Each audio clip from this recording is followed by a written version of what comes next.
اللہ سے ہدایت مانگے. دل سخت ہو گئے ہیں گناہ کر کر کے، دل سخت ہو گیا، سمجھ نہیں آتی، دلوں کے اوپر تہیں چڑھی ہوئی ہیں اللہ کی نافرمانیوں. آج دیکھیں نا راتیں کہاں گزرتی ہیں، میرے معاشرے کا نوجوان اس کی رات کہاں گزر رہی ہے، آج موبائل میں گزر رہی ہے، ننگ دیکھتا ہے، دڑنگ دیکھتا ہے، اور پھر صبح کہتا ہے رات تو پتہ ہی نہیں چلا. پتہ چلسی قبر میں، کیسے پتہ چلسی؟ قبر میں پتہ چلسی، موت کے وقت پتہ چلسی.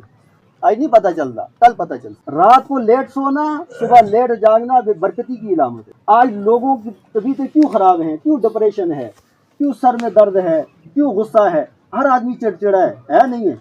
آپ جس سے بات کریں گے نا اس کی طبیعت کے اندر غصہ ہوگا. وجہ کیا ہے؟ ہم فطرت سے ہٹ گئے.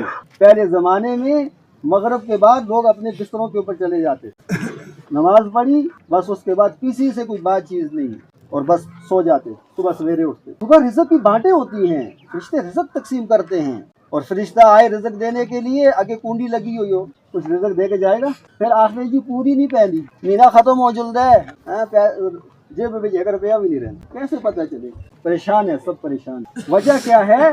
ہم جو ہے نا جو زندگی مطلوب تھی اس کو چھوڑ دی. من صلی صبح فہو فی ذمۃ اللہ، جس نے صبح کی نماز پڑھ لی وہ اللہ کی ذمہ داری میں ہے. کیا مانا؟ جس نے صبح کی نماز نہیں پڑھی اللہ کی ذمہ داری میں نہیں ہے. وہ 1,00,000 روپے کی دیہڑی لگائے، اللہ کی قسم برکت نہیں ہوگی اس کو. اللہ اس کو پریشان کر کے رکھ دے، کھلونا بنا دیں گے، اللہ تماشا بنا دیں گے اس کو. جب اللہ کے حکم کی روح گردانی کرتا ہے نا انسان، اللہ کے حکم کو پامال کرتا ہے، ٹھڈے مارتا ہے، اللہ اس کی زندگی کو کھلونا بنا دے. بس ظاہری ٹیپ ٹاپ ہوتی ہے، کپڑے اچھے ہیں، گاڑی ہے، بنگلہ ہے، کوٹھی ہے، کار ہے، بیوی ہے، بچے ہیں، ظاہری ٹیپ ٹاپ، ظاہری چمک دمک ہوگی، سکون نام کی چیز اندر نہیں ہوگی. آج ہر آدمی اس چیز سے خالی ہے، سکون نہیں ہے.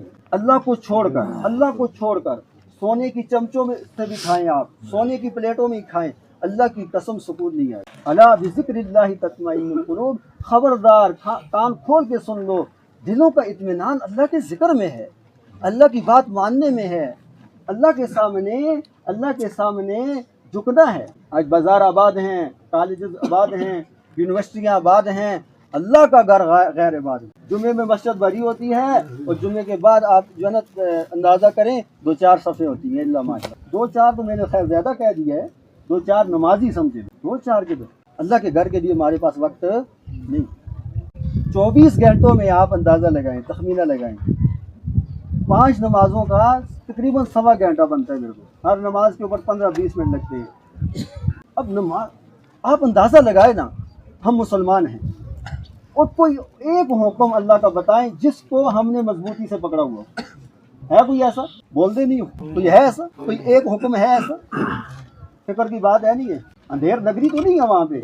او جی اللہ جنت بڑی مسلمانہ ہستے، جی اللہ بڑائی مسلمانہ ہستے، کیا اندھیر نگری ہے؟ نیک اور بد ایک جگہ، سب برابر. وہاں تو انصاف ہے، انصاف کے ترازو لگیں گے وہاں پہ. اس اللہ کو راضی کریں، اس اللہ کے حکموں پہ چلیں، اور جناب نبی کریم صلی اللہ علیہ وسلم کی زندگی کو سامنے رکھ کے زندگی بسر کریں. اللہ کی قسم یہ کہتا ہے وَمَن يُطِعِ اللَّهَ وَرَسُولَهُ فَقَدْ فَازَ فَوْزًا عَظِيمًا، جس نے اللہ کی اور اللہ کے نبی صلی اللہ علیہ وسلم کی اطاعت کی، فرمانبرداری کی، بڑی کامیابی کو پہنچے، بڑی کامیابی.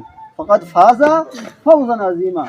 اللہ نے ماضی کے صیغے سے پہلے قد کو بھی لایا، پھر ماضی کا صیغہ بیان کیا، اور اس میں بہت زیادہ زور لگایا، تو بڑی کامیابی ہم اللہ پاک کہتے ہیں ہم اس کو دیں گے. آج ہم دیکھیں نا حضور کی زندگی سے ہمارے گھر خالی ہے، ہماری زندگی خالی ہے، ہماری معاشرت، ہماری عبادت، ہمارے اخلاق، ہمارے معاملات حضور والی زندگی سے خالی ہے. صرف نماز پڑھنا یہ دین نہیں ہے میرے دوست، یہ دین کا ایک جز ہے. ہم نے پورے دین کے اوپر چلنے کی کوشش کی، اور اپنی مرضی سے نہیں، حضور کی مرضی سے. اپنے جی کی بات نہیں ماننی ہے، اپنے نبی جی کی بات ماننی ہے. میرے نبی جی کا حکم کیا ہے؟ نبی جی کس سے خوش ہوں گے، کس سے ناراض ہوں گے؟ جس سے خوش ہوتے ہیں تن من دھڑ کی بازی لگا کے اس کو کرنا ہے، اور جس سے نبی جی ناراض ہو رہے ہیں تن من دھڑ کی بازی لگا کے اس سے بچنے کی کوشش کرنی ہے. یہ مسلمانی ہے، غیر نگری تھوڑی ہے. تو لہٰذا نیت کریں، میں بھی کروں، آپ بھی کریں، کہ اللہ کا کوئی حکم انشاءاللہ نہیں چھوڑیں، اللہ کو ناراض نہیں کریں گے، اللہ کے نبی صلی اللہ علیہ وسلم کو ناراض نہیں کریں گے. دیکھیں نبی علیہ الصلوۃ والسلام نے ہر موقع کا عمل بتایا ہے، یہاں تک کہ بیت الخلاء میں استنجا کرنے کا طریقہ بھی بتایا ہے، بیت الخلاء میں جانا کیسے ہے وہ بھی بتایا ہے.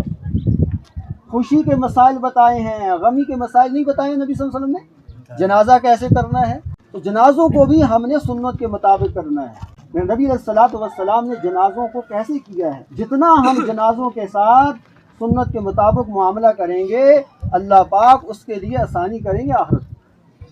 اللہ پاک کو اپنے نبی علیہ الصلوۃ والسلام کے طریقے سے بڑی محبت ہے، بڑی محبت ہے۔ لہٰذا جنازوں کے مسائل ہم سیکھیں، غسل کے مسائل سیکھیں، جنازے کو کس طرح غسل دیا جائے گا، کفن کس طرح دیا جائے گا، اس میں بھی ہم پوری سنت کی احتیاط کریں۔ کفن کس طرح دینا ہے، مرد کے لیے 3 کپڑے ہیں، پھر کفن کو لپیٹنا کس طرح ہے، اس کا بھی سنت طریقہ ہے، اور غسل مردے کو غسل کس طرح دینا ہے، اس کا بھی سنت طریقہ ہے، اور پھر جنازہ کس طرح پڑھنا ہے وہ بھی مسنون عمل ہے۔ جنازہ خود میرے دوستو، جنازہ خود دعا ہے۔ جنازہ کیا ہے؟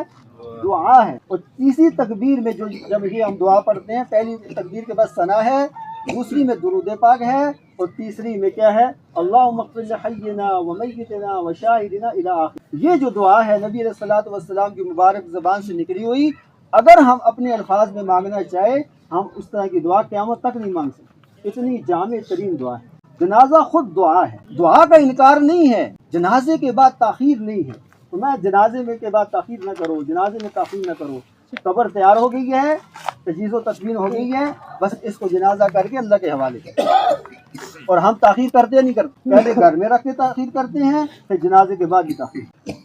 دعا کا تو انکار نہیں ہے ہمارا، دعا تو کرنی ہے اللہ سے۔ تو دیکھنا یہ ہے حضور نے جنازہ کس طرح پڑھایا ہے۔ دیکھنا سورہ توبہ ہے، وَلَا تُصَلِّ عَلَىٰ أَحَدٍ مِّنْهُمْ مَاتَ أَبَدًا وَلَا تَقُمْ عَلَىٰ قَبْرِهِ۔ نبی جی آپ نے منافقین کا نماز جنازہ بھی نہیں کرنا ہے اور ان کی قبر کے اوپر کھڑے بھی نہیں ہونا ہے۔ 2 چیزیں اس آیت میں بیان کی، نماز جنازہ اور قبر کے اوپر کھڑے ہونا۔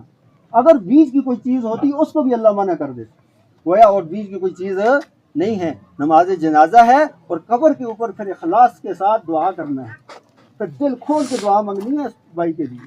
آخرت کی منازل شروع ہو گئی ہیں اس کی۔ پھر نبی علیہ الصلوۃ والسلام، اب دیکھیں نا محدثین نے کیا لکھا ہے، جب قبر میں مردے کو اتاریں گے تو پھر کون سی دعا پڑھیں گے؟ کیا ہے؟ بسم اللہ وعلی سنت رسول اللہ، بسم اللہ وعلی ملت رسول اللہ، یہ دعا پڑھنے کا۔ یہ دعائیں ہم سیکھیں نا، حضور نے کیا پڑھا ہے اس موقع پہ؟ بسم اللہ وعلی سنت رسول اللہ، ایک روایت میں یہ ہے، اور دوسری روایت کے الفاظ یہ ہیں بسم اللہ وعلی ملت رسول، سنت کے مطابق